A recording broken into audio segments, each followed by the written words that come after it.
Assalamualaikum warahmatullahi wabarakatuh. Halo guys, welcome back to my channel. Balik lagi bareng aku Putri Nuari. Makasih buat kalian yang udah mampir dan jangan lupa buat subscribe, like, komen, dan juga nyalakan notifikasinya biar kalian gak ketinggalan cerita-cerita seru dari aku. Nah, jadi kali ini aku bakal bawain ataupun ceritain tentang sebuah cerita legendaris tentang kerajaan Inggris. Kalian sudah pasti pernah dengar semua ya guys tentang Putri Diana, putri para rakyat ataupun putri yang selalu dipuja-puji karena kecantikannya dan juga kecerdasannya. Nah, tapi siapa yang tahu di balik semua kehidupan mewahnya di kerajaan, ternyata dia menyimpan sebuah luka yang cukup dalam. Luka yang membuatnya sempat sampai depresi hingga dia mengalami kesulitan untuk makan. Nah, seperti apa ceritanya? Kita lihat yuk.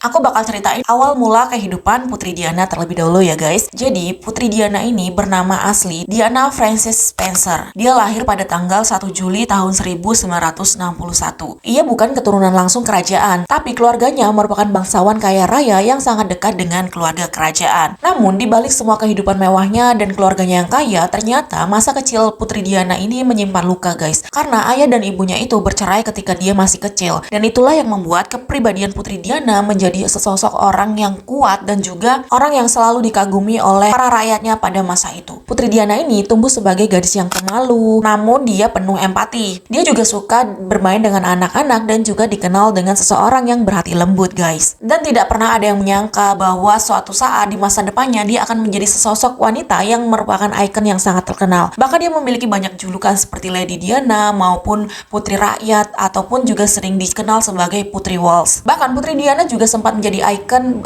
fashion pada waktu itu karena gaya berpenampilannya yang cukup elegan tapi menunjukkan bahwa dia itu benar-benar berharga sebagai seorang wanita. Pada usianya 16 tahun, Putri Diana bertemu dengan Pangeran Charles yaitu pada tahun 1977, di mana pada saat itu Pangeran Charles ini masih berpacaran dengan kakak si Putri Diana ini yang bernama Lady Sarah. Tapi entah bagaimana akhirnya Pangeran Charles lebih tertarik kepada Putri Diana dibandingkan dengan kakaknya, sehingga 3 tahun kemudian ketika Putri Diana berumur 19 tahun, Pangeran Charles memutuskan untuk melamar Putri Diana. Dan pada saat itu, Pangeran Charles berusia 32 tahun. Memang jarak umur mereka cukup agak jauh ya guys, tapi itu tidak masalah bagi mereka berdua. Dan akhirnya pada tanggal 21 Juli 1981, Pangeran Charles dan Putri Diana memutuskan untuk menikah. Dan saat itulah, publik ataupun dunia sangat dikejutkan dengan berita tersebut. Karena siapa sangka Putri Diana yang hanya berasal dari seorang keluarga bangsawan bisa menjadi seorang istri Pangeran Charles. Dan saat itu pernikahannya pun juga disiarkan secara live di mana 750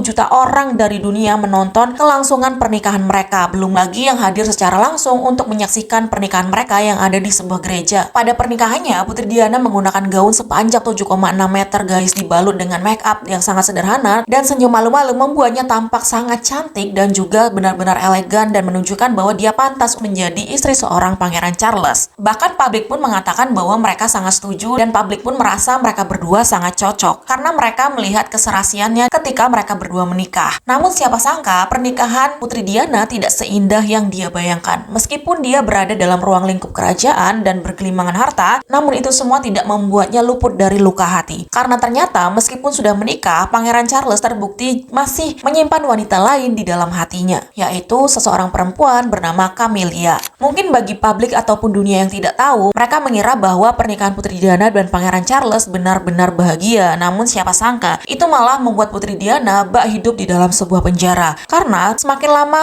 hubungan pernikahan mereka, Pangeran Charles mulai menjauh dari Putri Diana dan dia lebih sering menghubungi si wanitanya yang bernama Camilla tersebut. Namun meskipun begitu, dalam pernikahannya Putri Diana sudah memiliki 2 orang anak laki-laki. Mereka bernama Pangeran Harry dan juga Pangeran William. Namun meskipun Putri Diana sudah memiliki anak, tapi dia tetap tidak bisa menyembunyikan rasa sakit luar biasa yang dia rasakan ketika dia mengetahui bahwa suaminya selingkuh dengan wanita lain. Bahkan rasa sakit itu membuatnya sempat terpuruk, di mana sampai-sampai Putri Diana ini mengalami gangguan makan. Bahkan dia juga sempat mengalami depresi yang cukup berat. Bahkan saking sudah tidak tahannya lagi, sampai-sampai dalam sebuah wawancara Putri Diana ini membuat sebuah pernyataan yang membuat dunia itu sangat terkejut, di mana dia mengatakan bahwa dalam pernikahannya ada 3 orang, bukankah sangat ramai? Dan sontak itu membuat publik sangat heboh karena mereka tidak menyangka bahwa kehidupan Putri Diana selama ini adalah bohong. Yang mereka kira bahagia, Ternyata tidak seperti itu. Malah kebalikannya, di mana ternyata Putri Diana malah menyimpan luka yang cukup dalam yang tanpa mereka ketahui bahwa itu benar-benar membuatnya sangat depresi hingga dia berani melontarkan dan mengungkapkan kejujuran hatinya di depan semua orang tanpa dia memikirkan tentang konsekuensinya. Sampai akhirnya ketika Putri Diana sudah tidak sanggup lagi menahan semua rasa sakitnya, mereka berdua memutuskan untuk bercerai pada tahun 1996. Dan saat itulah Putri Diana kehilangan gelarnya sebagai Yang Mulia.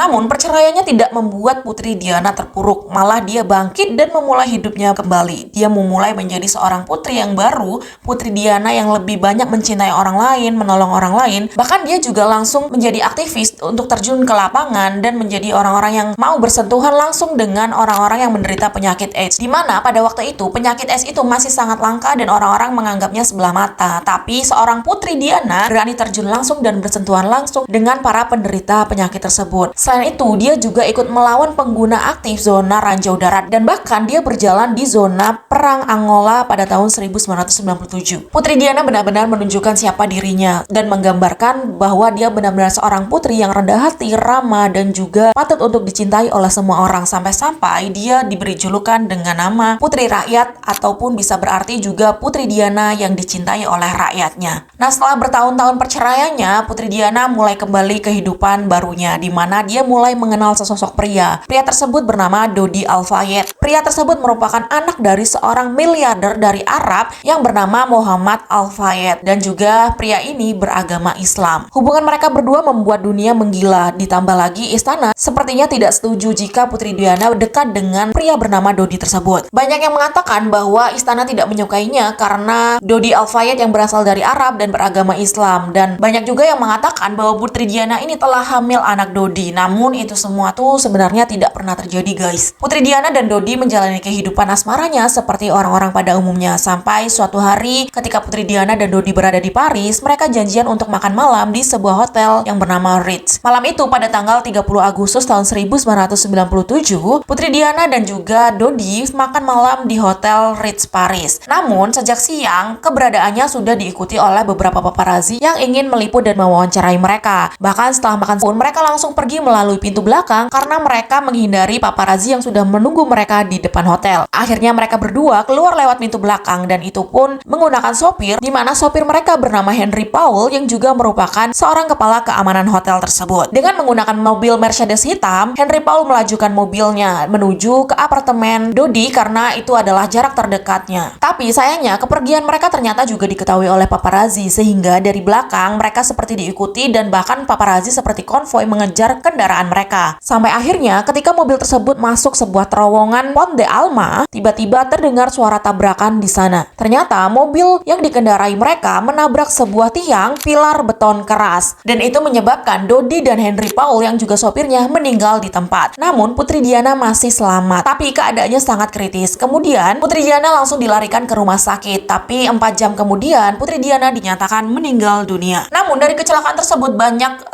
teori konspirasi yang bermunculan karena ada beberapa hal yang tidak sinkron atas meninggalnya Putri Diana yang dikatakan hanya murni karena kecelakaan. Dari versi pernyataan resmi kepolisian menyebutkan bahwa kecelakaan tersebut terjadi karena si Henry Paul ataupun si sopirnya ini berkendara dalam keadaan mabuk. Tapi publik tidak percaya begitu saja karena ada beberapa hal yang tidak masuk akal dengan pernyataan tersebut, seperti CCTV yang tiba-tiba rusak di daerah terowongan tersebut, kemudian sabuk pengaman Putri Diana rusak, padahal biasanya dia dikenal selalu menggunakan sabuk pengaman, dan juga ambulans yang membawa Putri Diana ke rumah sakit pun dikatakan bergerak sangat lambat, hanya 30 km per jam, padahal pada saat itu kondisi Putri Diana sangatlah kritis. Dan yang paling mencurigakan adalah jasad Putri Diana langsung dibalsem sebelum dilakukannya otopsi. Nah, selain itu Ayah Dodi juga mengatakan bahwa sebenarnya itu bukanlah murni kecelakaan, tapi dia mencurigai bahwa meninggalnya Putri Diana ini sudah direncanakan oleh kelompok M16 atas perintah kerajaan Inggris. Tapi apa alasannya? Kenapa kerajaan Inggris merencanakan pembunuhan Putri Diana padahal jelas-jelas dia sudah tidak berhubungan lagi dengan Pangeran Charles? Kembali muncul beberapa spekulasi seperti karena Putri Diana berhubungan dengan Dodi yang merupakan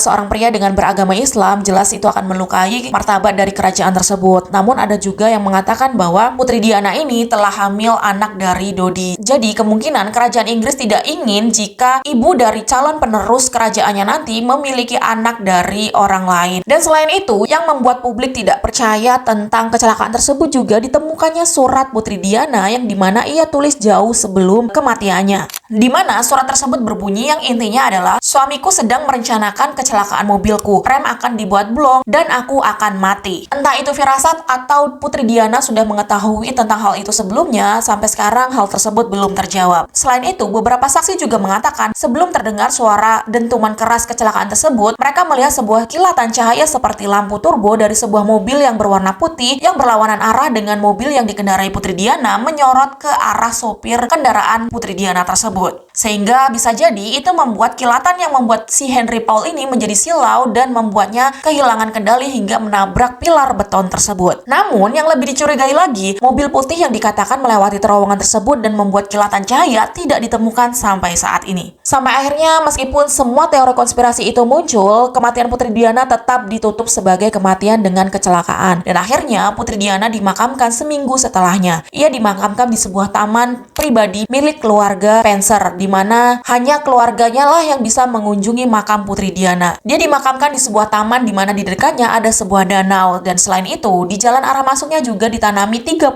pohon ek yang katanya jumlah pohon tersebut menggambarkan usia Putri Diana ketika dia meninggal dunia. Dan tujuan makamnya dibuat di taman tersebut adalah supaya tidak ramai dikunjungi karena waktu itu Putri Diana adalah orang yang sangat dicintai oleh masyarakat. Jadi keluarga takut jika makam Putri Diana dimakamkan di tempat yang terbuka, orang yang mencintainya akan datang, dan tidak menutup kemungkinan juga jika makamnya akan mungkin rusak ataupun di makam tersebut akan terjadi sebuah keributan. Jadi keluarga Spencer memutuskan untuk Putri Diana dimakamkan di taman yang hanya mereka saja ataupun keluarga saja yang memiliki akses untuk berkunjung ke makam Putri Diana tersebut. Setelah beberapa tahun kemudian, pada tahun 2006 sempat dibuat sebuah penyelidikan khusus untuk menyelidiki kembali kematian Putri Diana tersebut karena banyaknya publik yang tidak puas. Namun meskipun sudah dilakukan penyelidikan ulang, hasilnya tetap sama guys. Mereka hanya mengatakan bahwa itu hanyalah sebuah kecelakaan yang cukup tragis. Tapi publik tetap saja tidak percaya. Jutaan orang tetap tidak mempercayai bahwa meninggalnya Putri Diana ini hanyalah sebuah kecelakaan. Mereka berpikir pasti ada sesuatu yang jauh lebih gelap dari itu. Entah mungkin itu benar-benar direncanakan atau memang ada ulah dari beberapa pihak yang tidak menyukai Putri Diana, sehingga itu masih belum terjawab sampai saat ini. Dan meskipun lebih dari 2 dekade sudah berlalu, namun ketika menyebutkan nama Putri Diana, dunia pasti akan selalu bergetar ketika mendengar nama tersebut. Dia bukan hanyalah seorang putri kerajaan, tapi dia juga simbol wanita dengan keteguhan hati. Simbol seorang wanita yang bisa melakukan segalanya, gambaran seorang wanita yang berani menolak sistem, dan juga yang jelas dia gambaran seorang wanita yang layak untuk dicintai. Entah itu kecelakaan atau bukan, yang jelas cinta sejati bukanlah tentang mahkota di kepala, melainkan sebuah cinta yang tulus yang ada di dada.